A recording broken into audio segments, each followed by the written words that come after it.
एक बार की बात है, बीरबल दरबार में मौजूद नहीं थे। इसी बात का फायदा उठाकर कुछ मंत्रीगण बीरबल के खिलाफ महाराज अकबर के कान भरने लगे।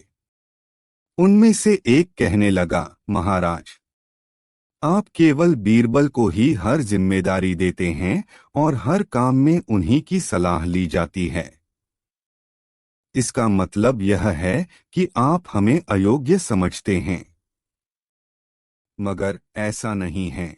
हम भी बीरबल जितने ही योग्य हैं। महाराज को बीरबल बहुत प्रिय थे।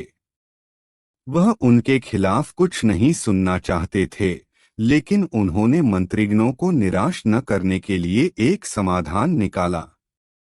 उन्होंने उनसे कहा, मैं तुम सभी से एक प्रश्न का जवाब चाहता हूँ, मगर ध्यान रहे कि अगर तुम लोग इसका जवाब न दे पाए तो तुम सबको फांसी की सजा सुनाई जाएगी। दरबारियों ने झिझककर महाराज से कहा, ठीक है महाराज, हमें आपकी ये शर्त मंजूर है, लेकिन पहले आप प्रश्न तो पूछिए। महाराज ने कहा, दुनिया की सबसे बड़ी चीज क्या है? यह सवाल सुनकर सभी मंत्रीगण एक दूसरे का मुंह ताकने लगे। महाराज ने उनकी ये स्थिति देखकर कहा, याद रहे कि इस प्रश्न का उत्तर सटीक होना चाहिए। मुझे कोई भी अटपटा सा जवाब नहीं चाहिए। इस पर मंत्रीगणों ने राजा से इस प्रश्न का उत्तर देने के लिए कुछ दिनों की मोहलत मांगी। राजा भी इस बात के लिए तैयार हो गए। महल से बाहर निकलकर सभी मंत्रीगण इस प्रश्न का उत्तर ढूंढने लगे। पहले ने कहा कि दुनिया की सबसे बड़ी चीज भगवान है, तो दूसरा कहने लगा कि दुनिया की सबसे बड़ी चीज भूख है। तीसरे ने दोनों के जवाब को नकार दिया और कहा कि भगवान कोई चीज नहीं है और भूख को भी बर्दाश्त किया जा सकता है। इसलिए राजा के प्रश्न का उत्तर इन दोनों में से कोई नहीं है। धीरे धीरे समय बीतता गया और मोहलत में लिए गए सभी दिन भी गुजर गए। फिर भी राजा द्वारा पूछे गए प्रश्न का जवाब न मिलने पर सभी मंत्रीगणों को अपनी जान की फिक्र सताने लगी। कोई अन्य उपाय न मिलने पर वो सभी बीरबल के पास पहुंचे और उन्हें अपनी पूरी कहानी सुनाई। बीरबल पहले से ही इस बात से परिचित थे। उन्होंने उनसे कहा, मैं तुम्हारी जान बचा सकता हूँ, लेकिन तुम्हें वही करना होगा जैसा मैं कहूँ। सभी बीरबल की बात पर राजी हो गए। अगले ही दिन बीरबल ने एक पालकी का इंतजाम करवाया। उन्होंने दो मंत्रीगणों को पालकी उठाने का काम दिया, तीसरे से अपना हुक्का पकड़वाया और चौथे से अपने जूते उठवाए व स्वयं पालकी में बैठ गए। फिर उन सभी को राजा के महल की ओर चलने का इशारा दिया। जब सभी बीरबल को लेकर दरबार में पहुंचे तो महाराज इस मंजर को देखकर हैरान थे। इससे पहले कि वो बीरबल से कुछ पूछते, बीरबल खुद ही राजा से बोले, महाराज, दुनिया की सबसे बड़ी चीज गरज होती है। अपनी गरज के कारण ही ये सब मेरी पालकी को उठाकर यहाँ तक ले आए हैं। यह सुन महाराज मुस्कुराए बिना न रह सके और सभी मंत्रीगण शर्म के मारे सिर झुकाए खड़े रहे। कहानी से सीख। इस कहानी से हमें यह सीख मिलती है कि हमें कभी भी किसी की योग्यता से जलना नहीं चाहिए, बल्कि उससे सीख लेकर खुद को भी बेहतर बनाने की कोशिश करनी चाहिए। दरबार लगा हुआ था। बादशाह अकबर राजकाज देख रहे थे। तभी दरबान ने सूचना दी कि दो व्यक्ति अपने झगड़े का निपटारा करवाने के लिए आना चाहते हैं। बादशाह ने दोनों को बुलवा लिया। दोनों दरबार में आ गए और बादशाह के सामने झुककर खड़े हो गए। कहो, क्या समस्या है तुम्हारी? बादशाह ने पूछा। हुजूर, मेरा नाम काशी है, मैं तेली हूँ और तेल बेचने का धंधा करता हूँ और हुजूर यह कसाई है। इसने मेरी दुकान पर आकर तेल खरीदा और साथ में मेरी पैसों की भरी थैली भी ले गया। जब मैंने इसे पकड़ा और अपनी थैली मांगी तो यह उसे अपनी बताने लगा। हुजूर, अब आप ही न्याय करें। जरूर न्याय होगा। अब तुम कहो, तुम्हें क्या कहना है? बादशाह ने कसाई से कहा। हुजूर, मेरा नाम रमजान है और मैं कसाई हूँ। हुजूर, जब मैंने अपनी दुकान पर आज मांस की बिक्री के पैसे गिनकर थैली जैसे ही उठाई, यह तेली आ गया और मुझसे यह थैली छीन ली। अब उस पर अपना हक जमा रहा है। हुजूर, मुझ गरीब के पैसे वापस दिला दीजिए। दोनों की बातें सुनकर बादशाह सोच में पड़ गए। उन्हें समझ नहीं आ रहा था कि वह किसके हाथ फैसला दें। उन्होंने बीरबल से फैसला करने को कहा। बीरबल ने उससे पैसों की थैली ले ली और दोनों को कुछ देर के लिए बाहर भेज दिया। बीरबल ने सेवक से एक कटोरे में पानी मंगवाया और उस थैली में से कुछ सिक्के निकालकर पानी में डाले और पानी को गौर से देखा।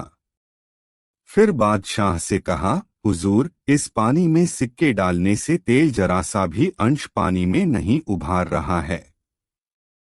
यदि यह सिक्के तेली के होते तो यकीनन उन पर सिक्कों पर तेल लगा होता और वह तेल पानी में भी दिखाई देता।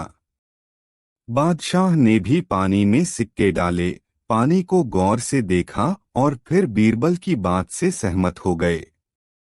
बीरबल ने उन दोनों को दरबार में बुलाया और कहा, मुझे पता चल गया है कि यह थैली किसकी है। काशी, तुम झूठ बोल रहे हो। यह थैली रमजान कसाई की है। हुजूर, यह थैली मेरी है। काशी एक बार फिर बोला। बीरबल ने सिक्के डले पानी वाला कटोरा उसे दिखाते हुए कहा, यदि यह थैली तुम्हारी है तो इन सिक्कों पर कुछ न कुछ तेल अवश्य होना चाहिए, पर तुम भी देख लो। तेल तो अंश मात्र भी नजर नहीं आ रहा है। काशी चुप हो गया। बीरबल ने रमजान कसाई को उसकी थैली दे दी और काशी को कारागार में डलवा दिया। एक बार एक महाजन को अपना चित्र बनवाने का शौक लगा। उसने एक चित्रकार को बुलवाकर अपना चित्र बनवाने को कहा।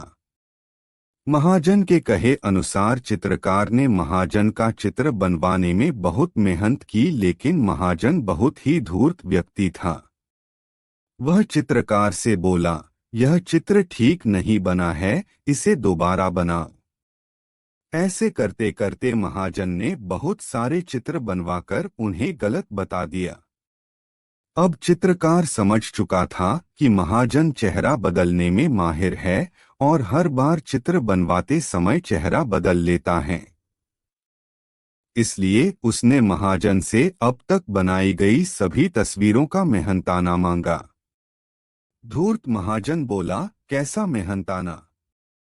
तुमने अब तक एक भी सही चित्र नहीं बनाया है। जब तुम सही चित्र बना दोगे तो तुम्हें तुम्हारा मेहनताना मिल जाएगा। महाजन की बात सुनकर चित्रकार निराश होकर अपने घर लौट गया और अपनी पत्नी को महाजन की इस करतूत के बारे में बताया। अपने पति को परेशानी में देख उसने चित्रकार को बादशाह अकबर के दरबार में न्याय की गुहार लगाने की सलाह दी। पत्नी की बात चित्रकार को समझ आ गई और अगले ही दिन चित्रकार ने सारा हाल बादशाह अकबर के दरबार में जा सुनाया। बादशाह ने चित्रकार से सारे चित्र मंगवाए और साथ ही महाजन की भी महल में बुलवाया। सभी चित्रों को ध्यान से देखने के बाद बादशाह अकबर ने महाजन से पूछा, इन सभी चित्रों में कुछ कमी है क्या? महाजन ने कहा, जी हुजूर, इनमें से कोई भी चित्र हूबहू मेरे चेहरे जैसा नहीं है।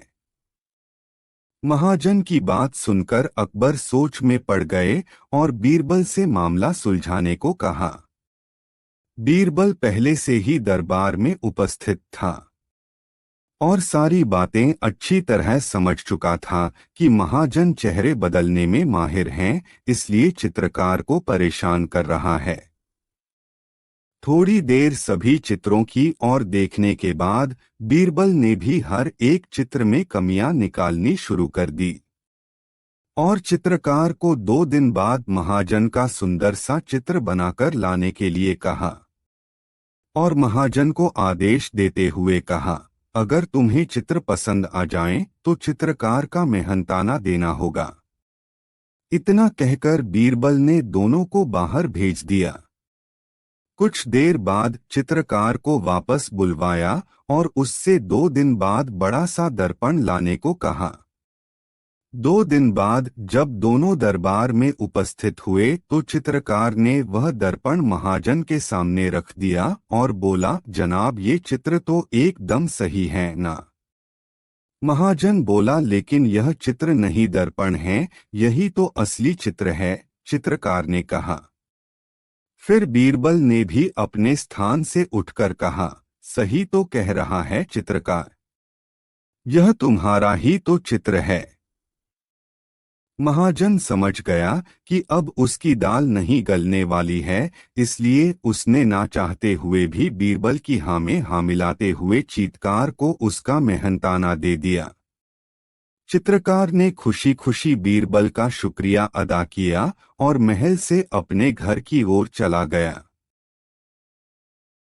बादशाह अकबर घुड़सवारी के इतने शौकीन थे कि पसंद आने पर घोड़े का मुहमांगा दाम देने को तैयार रहते थे। दूरदराज के मुल्कों जैसे अरब, पर्शिया आदि से घोड़ों के विक्रेता मजबूत व आकर्षक घोड़े लेकर दरबार में आया करते थे। बादशाह अपने व्यक्तिगत इस्तेमाल के लिए चुने गए घोड़े की अच्छी कीमत दिया करते थे। जो घोड़े बादशाह की रुचि के नहीं होते थे, उन्हें सेना के लिए खरीद लिया जाता था। अकबर के दरबार में घोड़े के विक्रेताओं का अच्छा व्यापार होता था। एक दिन घोड़ों का एक नया विक्रेता दरबार में आया। अन्य व्यापारी भी उसे नहीं जानते थे। उसने 2 बेहद आकर्षक घोड़े बादशाह को बेचे और कहा कि वह ठीक ऐसे ही 100 घोड़े और लाकर दे सकता है, बशर्ते उसे आधी कीमत पेशगी दे दी जाए। बादशाह को चूंकि घोड़े बहुत पसंद आए थे, सो वैसे ही 100 और घोड़े लेने का तुरंत मन बना लिया। बादशाह ने अपने खजांची को बुलाकर व्यापारी को आधी रकम अदा करने को कहा। खजांची उस व्यापारी को लेकर खजाने की ओर चल दिया। लेकिन किसी को भी यह उचित नहीं लगा कि बादशाह ने एक अनजान व्यापारी को इतनी बड़ी रकम बतौर पेशगी दे दी। लेकिन विरोध जताने की हिम्मत किसी के पास न थी। सभी चाहते थे कि बीरबल यह मामला उठाए। बीरबल भी इस सौदे से खुश न था। वह बोला, हुजूर, कल मुझे आपने शहर भर के मूर्खों की सूची बनाने को कहा था। मुझे खेद है कि उस सूची में आपका नाम सबसे ऊपर है। बादशाह अकबर का चेहरा मारे गुस्से के सुर्ख हो गया। उन्हें लगा कि बीरबल ने भरे दरबार में विदेशी मेहमानों के सामने उनका अपमान किया है। गुस्से से भरे बादशाह चिल्लाए, तुम्हारी हिम्मत कैसे हुई हमें मूर्ख बताने की? क्षमा करें बादशाह सलामत। बीरबल अपना सिर झुकाते हुए सम्मानित लहजे में बोला, आप चाहें तो मेरा सर कलम करवा दें। यदि आपके कहने पर तैयार की गई मूर्खों की फहरिस्त में आपका नाम सबसे ऊपर रखना आपको गलत लगे। दरबार में ऐसा सन्नाटा छा गया कि सुई गिरे तो आवाज सुनाई दे जाए। अब बादशाह अकबर अपना सीधा हाथ उठाए, तर्जनी को बीरबल की ओर ताने आगे बढ़े। दरबार में मौजूद सभी लोगों की सांस जैसे थम सी गई थी। उत्सुकता व उत्तेजना सभी के चेहरों पर नृत्य कर रही थी। उन्हें लगा कि बादशाह सलामत बीरबल का सिर धड़ से अलग कर देंगे। इससे पहले किसी की इतनी हिम्मत न हुई थी कि बादशाह को मूर्ख कहे। लेकिन बादशाह ने अपना हाथ बीरबल के कंधे पर रख दिया। वह कारण जानना चाहते थे। बीरबल समझ गया कि बादशाह क्या चाहते हैं। वह बोला, आपने घोड़ों के ऐसे व्यापारी को बिना सोचे समझे एक मोटी रकम पेशगी दे दी, जिसका अतापता भी कोई नहीं जानता। वह आपको धोखा भी दे सकता है। इसलिए मूर्खों की सूची में आपका नाम सबसे ऊपर है। हो सकता है कि अब वह व्यापारी वापस ही न लौटे। वह किसी अन्य देश में जाकर बस जाएगा और आपको ढूंढे नहीं मिलेगा। किसी से कोई भी सौदा करने के पूर्व उसके बारे में जानकारी तो होनी ही चाहिए। उस व्यापारी ने आपको मात्र 2 घोड़े बेचे और आप इतने मोहित हो गए कि मोटी रकम बिना उसको जाने पहचाने ही दे दी। यही कारण है बस। तुरंत खजाने में जाओ और रकम की अदायगी रुकवा दो। अकबर ने तुरंत अपने एक सेवक को दौड़ाया। बीरबल बोला, अब आपका नाम उस सूची में नहीं रहेगा। बादशाह अकबर कुछ क्षण तो बीरबल को घूरते रहे, फिर अपनी दृष्टि दरबारियों पर केंद्रित कर ठहाका लगाकर हंस पड़े। सभी लोगों ने राहत की सांस ली कि बादशाह को अपनी गलती का एहसास हो गया था। हंसी में दरबारियों ने भी साथ दिया और बीरबल की चतुराई की एक स्वर से प्रशंसा की। एक दिन बीरबल बाग में टहलते हुए सुबह की ताजा हवा का आनंद ले रहा था कि अचानक एक आदमी उसके पास आकर बोला, क्या तुम मुझे बता सकते हो कि बीरबल कहाँ मिलेगा? बाग में, बीरबल बोला। वह आदमी थोड़ा सकपकाया लेकिन फिर संभलकर बोला, वह कहाँ रहता है? अपने घर में, बीरबल ने उत्तर दिया। हैरान परेशान आदमी ने फिर पूछा, तुम मुझे उसका पूरा पता ठिकाना क्यों नहीं बता देते? क्योंकि तुमने पूछा ही नहीं, बीरबल ने ऊंचे स्वर में कहा। क्या तुम नहीं जानते कि मैं क्या पूछना चाहता हूँ? उस आदमी ने फिर सवाल किया। नहीं, बीरबल का जवाब था। वह आदमी कुछ देर के लिए चुप हो गया। बीरबल का टहलना जारी था। उस आदमी ने सोचा कि मुझे इससे यह पूछना चाहिए कि क्या तुम बीरबल को जानते हो? वह फिर बीरबल के पास जा पहुंचा, बोला, बस मुझे केवल इतना बता दो कि क्या तुम बीरबल को जानते हो? हाँ, मैं जानता हूँ, जवाब मिला। तुम्हारा क्या नाम है? आदमी ने पूछा। बीरबल, बीरबल ने उत्तर दिया। अब वह आदमी भौंचक्का रह गया। वह बीरबल से इतनी देर से बीरबल का पता पूछ रहा था और बीरबल था कि बताने को तैयार नहीं हुआ कि वही बीरबल है। उसके लिए यह बेहद आश्चर्य की बात थी। तुम भी क्या आदमी हो? कहता हुआ वह कुछ नाराज सा लग रहा था। मैं तुमसे तुम्हारे ही बारे में पूछ रहा था और तुम न जाने क्या क्या ऊटपटांग बता रहे थे। बताओ, तुमने ऐसा क्यों किया? मैंने तुम्हारे सवालों का सीधा सीधा जवाब दिया था। बस अंततः वह आदमी भी बीरबल की बुद्धि की तीक्ष्णता देख मुस्कराए बिना न रह सका। एक शाम राजा अकबर अपने प्रिय बीरबल के साथ अपने शाही बगीचे की सैर के लिए निकले। वह बगीचा बहुत ही शानदार था। चारों ओर हरियाली ही हरियाली थी और फूलों की भीनी भीनी खुशबू वातावरण को और भी खूबसूरत बना रही थी। ऐसे में राजा को जाने क्या सूझा कि उन्होंने बीरबल से कहा, बीरबल, हमारा मन है कि इस हरे भरे बगीचे में हम हरे घोड़े में बैठकर घूमें। इसलिए मैं तुम्हें आदेश देता हूँ कि तुम 7 दिनों के अंदर हमारे लिए एक हरे घोड़े का इंतजाम करो।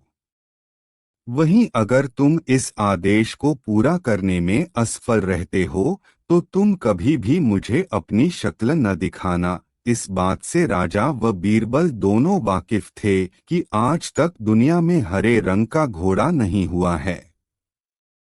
फिर भी राजा चाहते थे कि बीरबल किसी बात में अपनी हार स्वीकार करें। इसी कारण उन्होंने बीरबल को ऐसा आदेश दिया। मगर बीरबल भी बहुत चालाक थे। वो भली भांति जानते थे कि राजा उनसे क्या चाहते हैं। इसलिए वो भी घोड़ा ढूंढने का बहाना बनाकर 7 दिनों तक इधर-उधर घूमते रहे।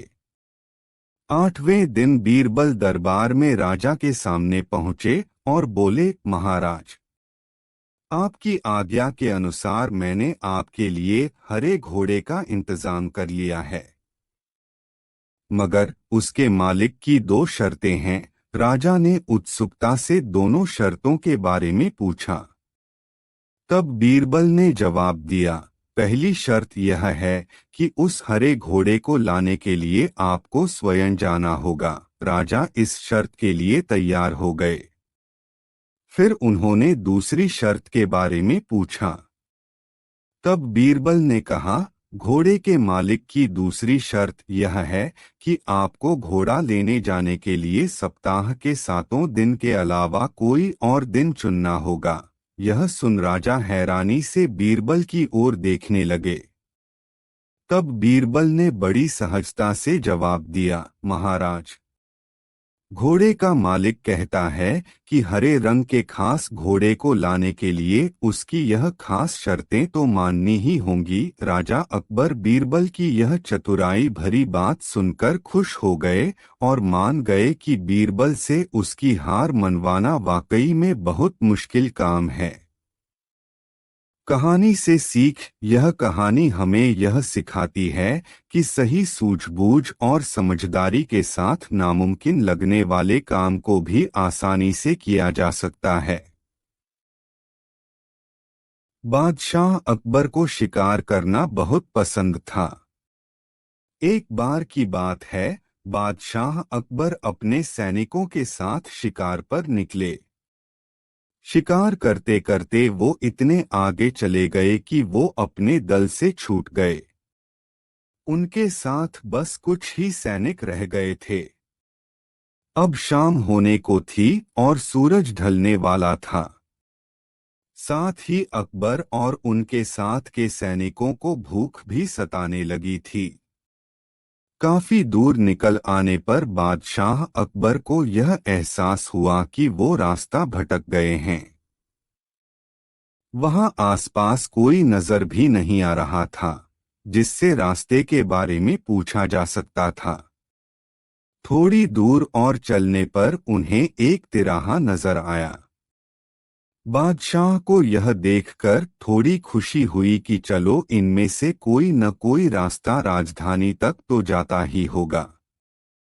लेकिन सभी इसी उलझन में थे कि किस रास्ते पर चला जाए।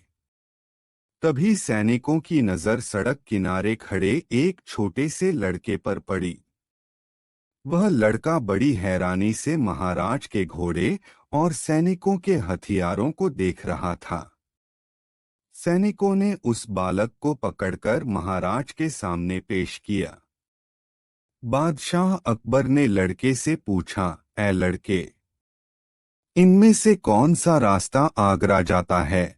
यह बात सुनकर वह बच्चा जोर जोर से हंसने लगा। यह देखकर राजा को बहुत गुस्सा आया, लेकिन उन्होंने शांत भाव से उससे उसकी हंसी का कारण पूछा। लड़के ने जवाब दिया, यह रास्ता चल नहीं सकता है तो यह आगरा कैसे जाएगा?